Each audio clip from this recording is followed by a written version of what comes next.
अथ श्री ऋणमोचन महागणपति स्तोत्रम्। स्मरामि देवदेवेशं वक्रतुण्डं महाबलं षडक्षरं कृपासिन्धुं नमामि ऋणमुक्तये।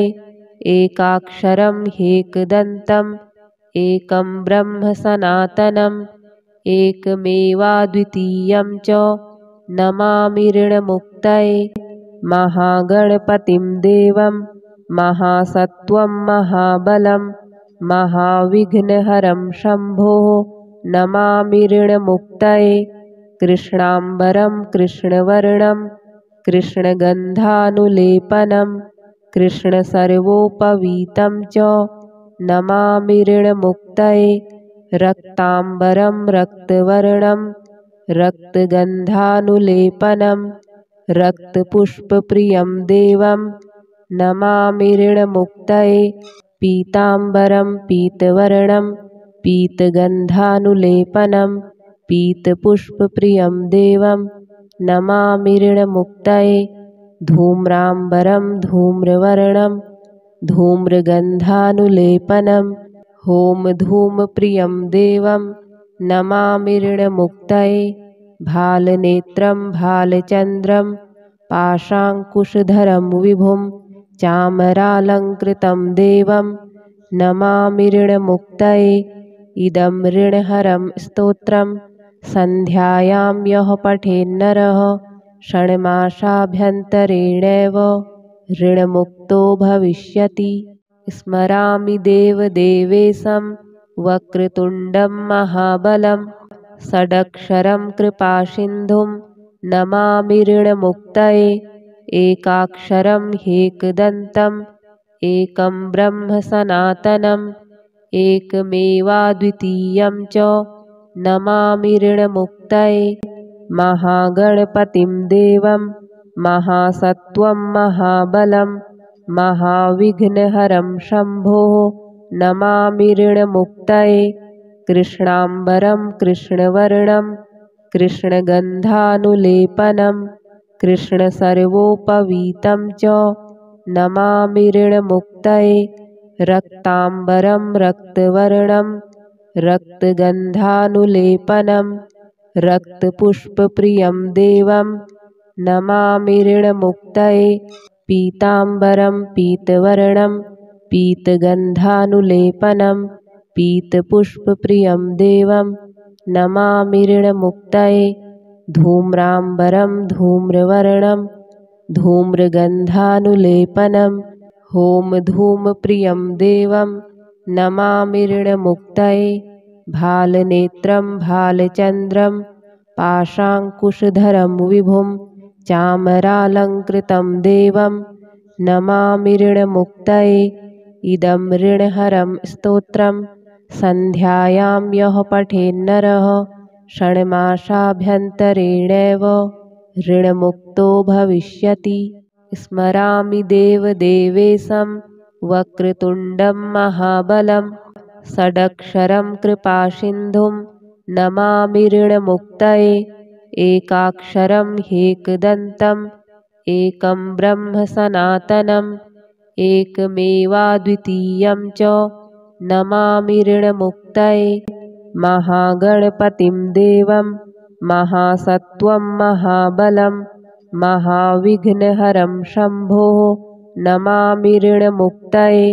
कृष्णाम्बरं कृष्णवर्णं कृष्णगन्धानुलेपनं कृष्णसर्वोपवीतं च नमामि ऋणमुक्तये। रक्ताम्बरं रक्तवर्णं रक्तगन्धानुलेपनं रक्तपुष्पप्रियं देवं नमामि ऋणमुक्तये। पीताम्बरं पीतवर्णं पीतगन्धानुलेपनं पीतपुष्पप्रियं देवं नमामि ऋणमुक्तये। धूम्राम्बरं धूम्रवर्णं धूम्रगन्धानुलेपनं होमधूमप्रियं देवं नमामि ऋणमुक्तये। भालनेत्रं भालचन्द्रं पाशाङ्कुशधरं विभुं चामरालङ्कृतं देवं नमामि ऋणमुक्तये इदं ऋणहरं स्तोत्रं सन्ध्यायां यः पठेन्नरः षण्मासाभ्यन्तरेणैव ऋणमुक्तो भविष्यति। स्मरामि देवदेवेशं वक्रतुण्डं महाबलं षडक्षरं कृपासिन्धुं नमामि ऋणमुक्तये एकाक्षरं ह्येकदन्तम् एकं ब्रह्म सनातनम् एकमेवाद्वितीयं च नमामि ऋणमुक्तये महागणपतिं देवं महासत्त्वं महाबलं महाविघ्नहरं शम्भोः नमामि ऋणमुक्तये कृष्णाम्बरं कृष्णवर्णं कृष्णगन्धानुलेपनं कृष्णसर्वोपवीतं च नमामि ऋणमुक्तये रक्ताम्बरं रक्तवर्णं रक्तगन्धानुलेपनं रक्तपुष्पप्रियं देवं नमामि ऋणमुक्तये पीताम्बरं पीतवर्णं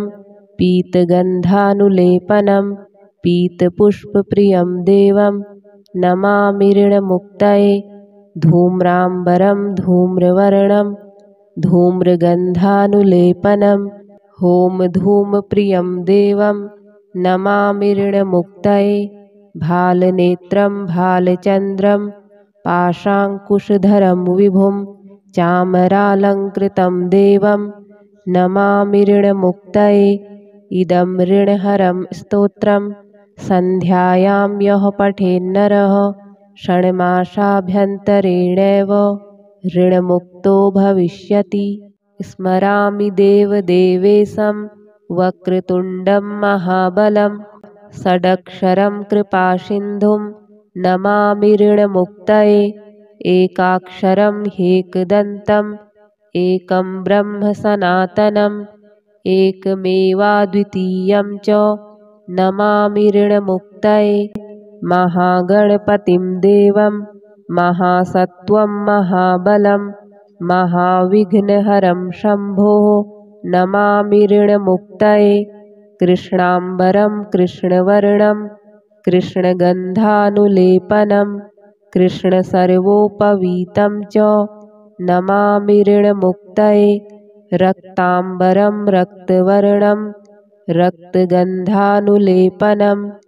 रक्तपुष्पप्रियं देवं नमामि ऋणमुक्तये पीताम्बरं पीतवर्णं पीतगन्धानुलेपनं पीतपुष्पप्रियं देवं नमामि ऋणमुक्तये धूम्राम्बरं धूम्रवर्णं धूम्रगन्धानुलेपनं होमधूमप्रियं देवं नमामि ऋणमुक्तये भालनेत्रं भालचन्द्रं पाशाङ्कुशधरं विभुं चामरालङ्कृतं देवं नमामि ऋणमुक्तये इदं ऋणहरं स्तोत्रं सन्ध्यायां यः पठेन्नरः षण्मासाभ्यन्तरेणैव ऋणमुक्तो भविष्यति।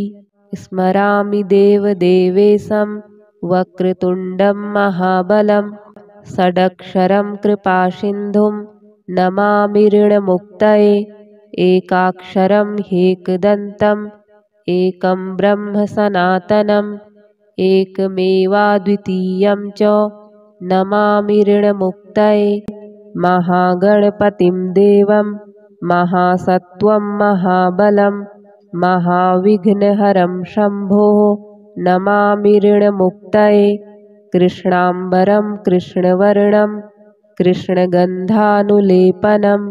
कृष्णसर्वोपवीतं च नमामि ऋणमुक्तये रक्ताम्बरं रक्तवर्णं रक्तगन्धानुलेपनं रक्तपुष्पप्रियं देवं नमामि ऋणमुक्तये पीताम्बरं पीतवर्णं पीतगन्धानुलेपनं पीतपुष्पप्रियं देवं नमामि ऋणमुक्तये धूम्राम्बरं धूम्रवर्णं धूम्रगन्धानुलेपनं होमधूमप्रियं देवं नमामि ऋणमुक्तये भालनेत्रं भालचन्द्रं पाशाङ्कुशधरं विभुं चामरालङ्कृतं देवं नमामि ऋणमुक्तये इदं ऋणहरं स्तोत्रं सन्ध्यायां यः पठेन्नरः षण्मासाभ्यन्तरेणैव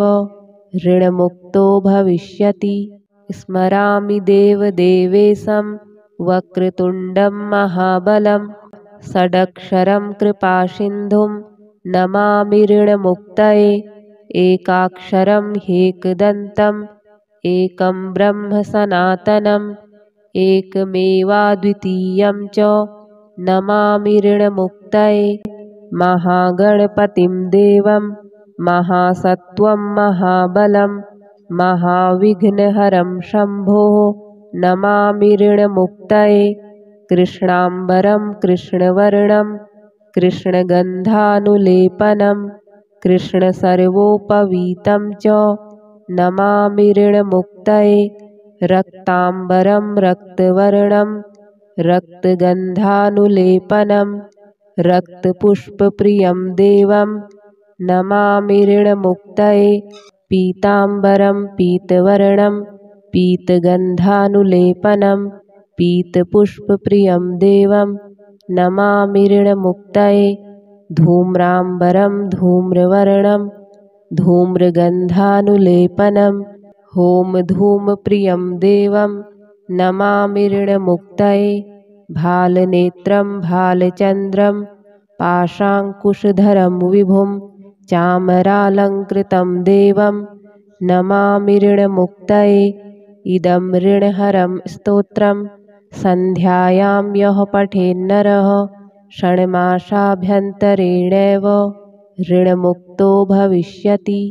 स्मरामि देवदेवेशं वक्रतुण्डं महाबलं षडक्षरं कृपासिन्धुं नमामि ऋणमुक्तये एकाक्षरं ह्येकदन्तम् एकं ब्रह्म सनातनम् एकमेवाद्वितीयं च नमामि ऋणमुक्तये महागणपतिं देवं महासत्त्वं महाबलं महाविघ्नहरं शम्भोः नमामि ऋणमुक्तये कृष्णाम्बरं कृष्णवर्णं कृष्णगन्धानुलेपनं कृष्णसर्वोपवीतं च नमामि ऋणमुक्तये रक्ताम्बरं रक्तवर्णं रक्तगन्धानुलेपनं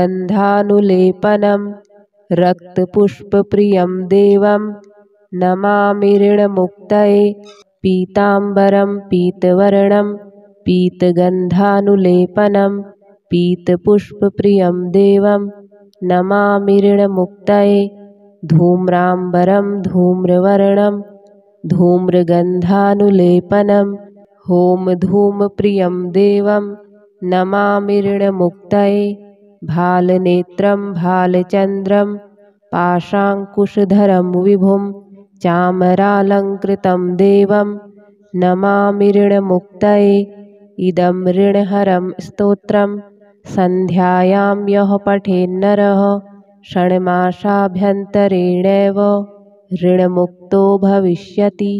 स्मरामि देवदेवेशं वक्रतुण्डं महाबलं षडक्षरं कृपासिन्धुं नमामि ऋणमुक्तये एकाक्षरं ह्येकदन्तम् एकं ब्रह्म सनातनम् एकमेवाद्वितीयं च नमामि ऋणमुक्तये महागणपतिं देवं महासत्त्वं महाबलं महाविघ्नहरं शम्भोः नमामि ऋणमुक्तये कृष्णाम्बरं कृष्णवर्णं कृष्णगन्धानुलेपनं कृष्णसर्वोपवीतं च नमामि ऋणमुक्तये रक्ताम्बरं रक्तवर्णं रक्तगन्धानुलेपनं रक्तपुष्पप्रियं देवं नमामि ऋणमुक्तये पीताम्बरं पीतवर्णं पीतगन्धानुलेपनं पीतपुष्पप्रियं देवं नमामि ऋणमुक्तये धूम्राम्बरं धूम्रवर्णं धूम्रगन्धानुलेपनं होमधूमप्रियं देवं नमामि ऋणमुक्तये भालनेत्रं भालचन्द्रं पाशाङ्कुशधरं विभुं चामरालङ्कृतं देवं नमामि ऋणमुक्तये इदं ऋणहरं स्तोत्रं सन्ध्यायां यः पठेन्नरः षण्मासाभ्यन्तरेणैव ऋणमुक्तो भविष्यति। स्मरामि देवदेवेशं वक्रतुण्डं महाबलं षडक्षरं कृपासिन्धुं नमामि ऋणमुक्तये एकाक्षरं ह्येकदन्तम् एकं ब्रह्म सनातनम् एकमेवाद्वितीयं च नमामि ऋणमुक्तये महागणपतिं देवं महासत्त्वं महाबलं महाविघ्नहरं शम्भोः नमामि ऋणमुक्तये कृष्णाम्बरं कृष्णवर्णं कृष्णगन्धानुलेपनं कृष्णसर्वोपवीतं च नमामि ऋणमुक्तये रक्ताम्बरं रक्तवर्णं रक्तगन्धानुलेपनं रक्तपुष्पप्रियं देवं नमामि ऋणमुक्तये पीताम्बरं पीतवर्णं पीतगन्धानुलेपनं पीतपुष्पप्रियं देवं नमामि ऋणमुक्तये धूम्राम्बरं धूम्रवर्णं धूम्रगन्धानुलेपनं होमधूमप्रियं देवं नमामि ऋणमुक्तये भालनेत्रं भालचन्द्रं पाशाङ्कुशधरं विभुं चामरालङ्कृतं देवं नमामि ऋणमुक्तये इदं ऋणहरं स्तोत्रं सन्ध्यायां यः पठेन्नरः षण्मासाभ्यन्तरेणैव ऋणमुक्तो भविष्यति। स्मरामि देवदेवेशं वक्रतुण्डं महाबलं षडक्षरं कृपासिन्धुं नमामि ऋणमुक्तये एकाक्षरं ह्येकदन्तम् एकं ब्रह्म सनातनम् एकमेवाद्वितीयं च नमामि ऋणमुक्तये महागणपतिं देवं महासत्त्वं महाबलं महाविघ्नहरं शम्भोः नमामि ऋणमुक्तये कृष्णाम्बरं कृष्णवर्णं कृष्णगन्धानुलेपनं कृष्णसर्वोपवीतं च नमामि ऋणमुक्तये रक्ताम्बरं रक्तवर्णं रक्तगन्धानुलेपनं रक्तपुष्पप्रियं देवं नमामि ऋणमुक्तये पीताम्बरं पीतवर्णं पीतगन्धानुलेपनं पीतपुष्पप्रियं देवं नमामि ऋणमुक्तये धूम्राम्बरं धूम्रवर्णं धूम्रगन्धानुलेपनं होमधूमप्रियं देवं नमामि ऋणमुक्तये भालनेत्रं भालचन्द्रं पाशाङ्कुशधरं विभुं चामरालङ्कृतं देवं नमामि ऋणमुक्तये इदं ऋणहरं स्तोत्रं सन्ध्यायां यः पठेन्नरः षण्मासाभ्यन्तरेणैव ऋणमुक्तो भविष्यति। स्मरामि देवदेवेशं वक्रतुण्डं महाबलं षडक्षरं कृपासिन्धुं नमामि ऋणमुक्तये एकाक्षरं ह्येकदन्तम् एकं ब्रह्म सनातनम् एकमेवाद्वितीयं च नमामि ऋणमुक्तये महागणपतिं देवं महासत्त्वं महाबलं महाविघ्नहरं शम्भोः नमामि ऋणमुक्तये कृष्णाम्बरं कृष्णवर्णं कृष्णगन्धानुलेपनं कृष्णसर्वोपवीतं च नमामि ऋणमुक्तये रक्ताम्बरं रक्तवर्णं रक्तगन्धानुलेपनं रक्तपुष्पप्रियं देवं नमामि ऋणमुक्तये पीताम्बरं पीतवर्णं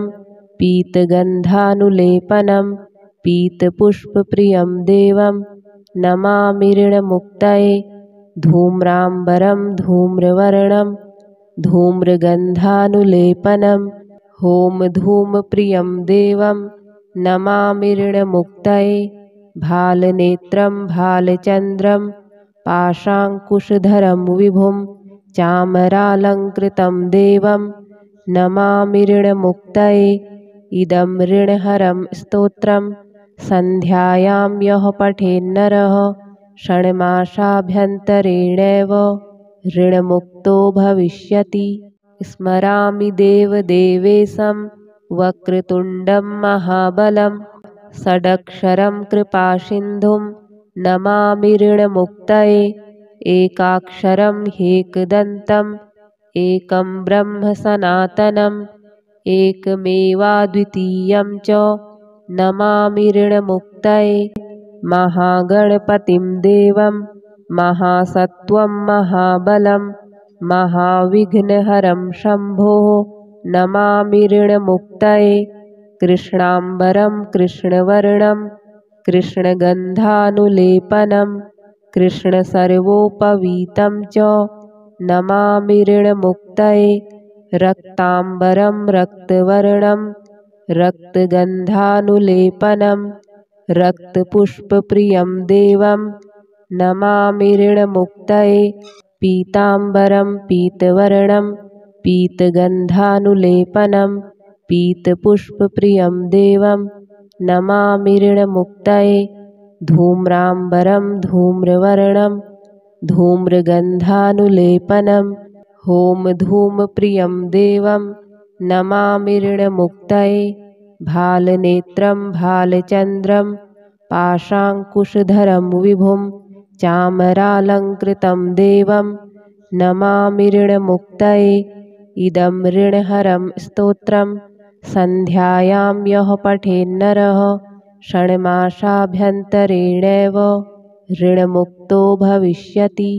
स्मरामि देवदेवेशं वक्रतुण्डं महाबलं षडक्षरं कृपासिन्धुं नमामि ऋणमुक्तये एकाक्षरं ह्येकदन्तम् एकं ब्रह्म सनातनम् एकमेवाद्वितीयं च नमामि ऋणमुक्तये महागणपतिं देवं महासत्त्वं महाबलं महाविघ्नहरं शम्भोः नमामि ऋणमुक्तये कृष्णाम्बरं कृष्णवर्णं कृष्णगन्धानुलेपनं कृष्णसर्वोपवीतं च नमामि ऋणमुक्तये रक्ताम्बरं रक्तवर्णं रक्तगन्धानुलेपनं रक्तपुष्पप्रियं देवं नमामि ऋणमुक्तये पीताम्बरं पीतवर्णं पीतगन्धानुलेपनं पीतपुष्पप्रियं देवं नमामि ऋणमुक्तये धूम्राम्बरं धूम्रवर्णं धूम्रगन्धानुलेपनं होमधूमप्रियं देवं नमामि ऋणमुक्तये भालनेत्रं भालचन्द्रं पाशाङ्कुशधरं विभुं चामरालङ्कृतं देवं नमामि ऋणमुक्तये इदं ऋणहरं स्तोत्रं सन्ध्यायां यः पठेन्नरः षण्मासाभ्यन्तरेणैव ऋणमुक्तो भविष्यति। स्मरामि देवदेवेशं वक्रतुण्डं महाबलं षडक्षरं कृपासिन्धुं नमामि ऋणमुक्तये एकाक्षरं ह्येकदन्तम् एकं ब्रह्म सनातनम् एकमेवाद्वितीयं च नमामि ऋणमुक्तये महागणपतिं देवं महासत्त्वं महाबलं महाविघ्नहरं शम्भोः नमामि ऋणमुक्तये कृष्णाम्बरं कृष्णवर्णं कृष्णगन्धानुलेपनं कृष्णसर्वोपवीतं च नमामि ऋणमुक्तये रक्ताम्बरं रक्तवर्णं रक्तगन्धानुलेपनं रक्तपुष्पप्रियं देवं नमामि ऋणमुक्तये पीताम्बरं पीतवर्णं पीतगन्धानुलेपनं पीतपुष्पप्रियं देवं नमामि ऋणमुक्तये धूम्राम्बरं धूम्रवर्णं धूम्रगन्धानुलेपनं होमधूमप्रियं देवं नमामि ऋणमुक्तये भालनेत्रं भालचन्द्रं पाशाङ्कुशधरं विभुं चामरालङ्कृतं देवं नमामि ऋणमुक्तये इदं ऋणहरं स्तोत्रं सन्ध्यायां यः पठेन्नरः षण्मासाभ्यन्तरेणैव ऋणमुक्तो भविष्यति। स्मरामि देवदेवेशं वक्रतुण्डं महाबलं षडक्षरं कृपासिन्धुं नमामि ऋणमुक्तये एकाक्षरं ह्येकदन्तम् एकं ब्रह्म सनातनम् एकमेवाद्वितीयं च नमामि ऋणमुक्तये महागणपतिं देवं महासत्त्वं महाबलं महाविघ्नहरं शम्भोः नमामि ऋणमुक्तये कृष्णाम्बरं कृष्णवर्णं कृष्णगन्धानुलेपनं कृष्णसर्वोपवीतं च नमामि ऋणमुक्तये रक्ताम्बरं रक्तवर्णं रक्तगन्धानुलेपनं रक्तपुष्पप्रियं देवं नमामि ऋणमुक्तये पीताम्बरं पीतवर्णं पीतगन्धानुलेपनं पीतपुष्पप्रियं देवं नमामि ऋणमुक्तये धूम्राम्बरं धूम्रवर्णं धूम्रगन्धानुलेपनं होमधूमप्रियं देवं नमामि ऋणमुक्तये भालनेत्रं भालचन्द्रं पाशाङ्कुशधरं विभुं चामरालङ्कृतं देवं नमामि ऋणमुक्तये इदं ऋणहरं स्तोत्रं सन्ध्यायां यः पठेन्नरः षण्मासाभ्यन्तरेणैव ऋणमुक्तो भविष्यति। स्मरामि देवदेवेशं वक्रतुण्डं महाबलं षडक्षरं कृपासिन्धुं नमामि ऋणमुक्तये एकाक्षरं ह्येकदन्तम् एकं ब्रह्म सनातनम् एकमेवाद्वितीयं च नमामि ऋणमुक्तये महागणपतिं देवं महासत्त्वं महाबलं महाविघ्नहरं शम्भोः नमामि ऋणमुक्तये कृष्णाम्बरं कृष्णवर्णं कृष्णगन्धानुलेपनं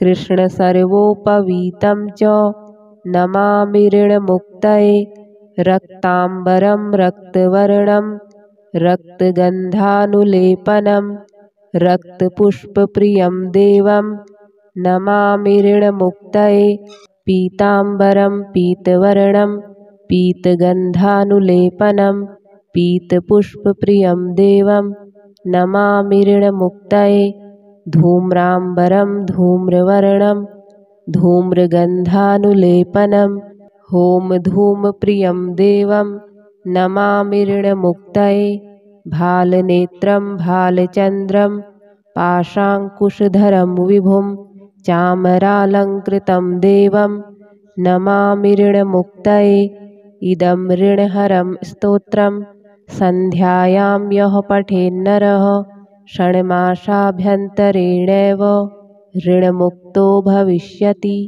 स्मरामि देवदेवेशं वक्रतुण्डं महाबलं षडक्षरं कृपासिन्धुं नमामि ऋणमुक्तये एकाक्षरं ह्येकदन्तम् एकं ब्रह्म सनातनम् एकमेवाद्वितीयं च नमामि ऋणमुक्तये महागणपतिं देवं महासत्त्वं महाबलं महाविघ्नहरं शम्भोः नमामि ऋणमुक्तये कृष्णाम्बरं कृष्णवर्णं कृष्णगन्धानुलेपनं कृष्णसर्वोपवीतं च नमामि ऋणमुक्तये रक्ताम्बरं रक्तवर्णं रक्तगन्धानुलेपनं रक्तपुष्पप्रियं देवं नमामि ऋणमुक्तये पीताम्बरं पीतवर्णं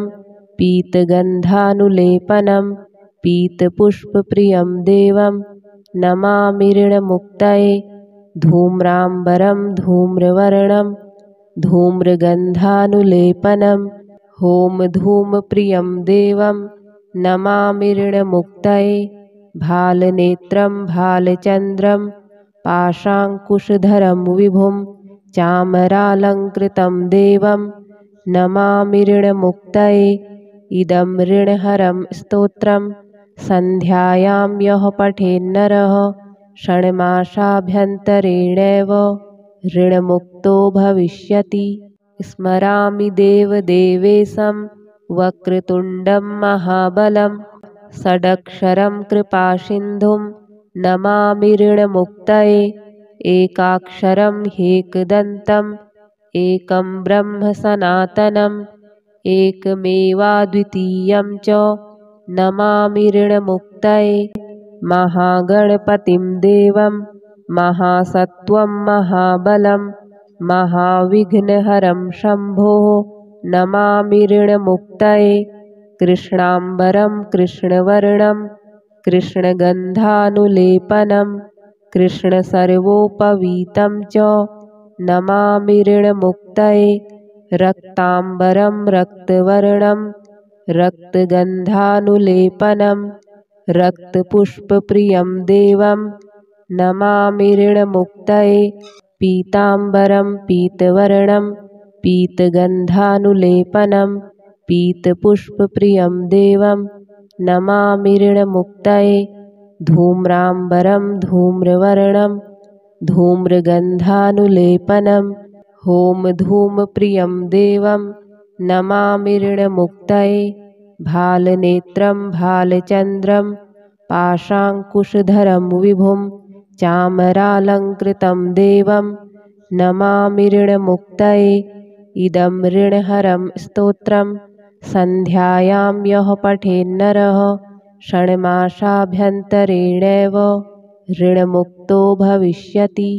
स्मरामि देवदेवेशं वक्रतुण्डं महाबलं षडक्षरं कृपासिन्धुं नमामि ऋणमुक्तये एकाक्षरं ह्येकदन्तम् एकं ब्रह्म सनातनम् एकमेवाद्वितीयं च नमामि ऋणमुक्तये महागणपतिं देवं महासत्त्वं महाबलं महाविघ्नहरं शम्भोः नमामि ऋणमुक्तये कृष्णाम्बरं कृष्णवर्णं कृष्णगन्धानुलेपनं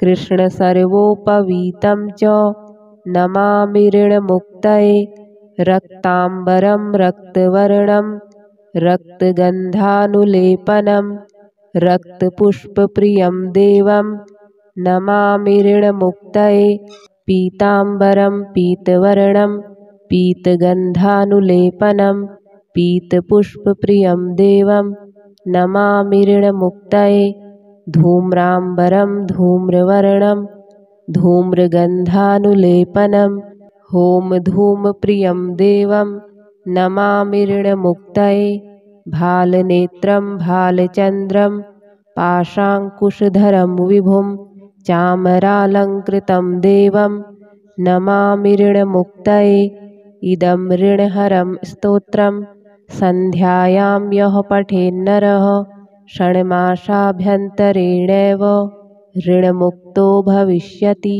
स्मरामि देवदेवेशं वक्रतुण्डं महाबलं षडक्षरं कृपासिन्धुं नमामि ऋणमुक्तये एकाक्षरं ह्येकदन्तम् एकं ब्रह्म सनातनम् एकमेवाद्वितीयं च नमामि ऋणमुक्तये महागणपतिं देवं महासत्त्वं महाबलं महाविघ्नहरं शम्भोः नमामि ऋणमुक्तये कृष्णाम्बरं कृष्णवर्णं कृष्णगन्धानुलेपनं कृष्णसर्वोपवीतं च नमामि ऋणमुक्तये रक्ताम्बरं रक्तवर्णं रक्तगन्धानुलेपनं रक्तपुष्पप्रियं देवं नमामि ऋणमुक्तये पीताम्बरं पीतवर्णं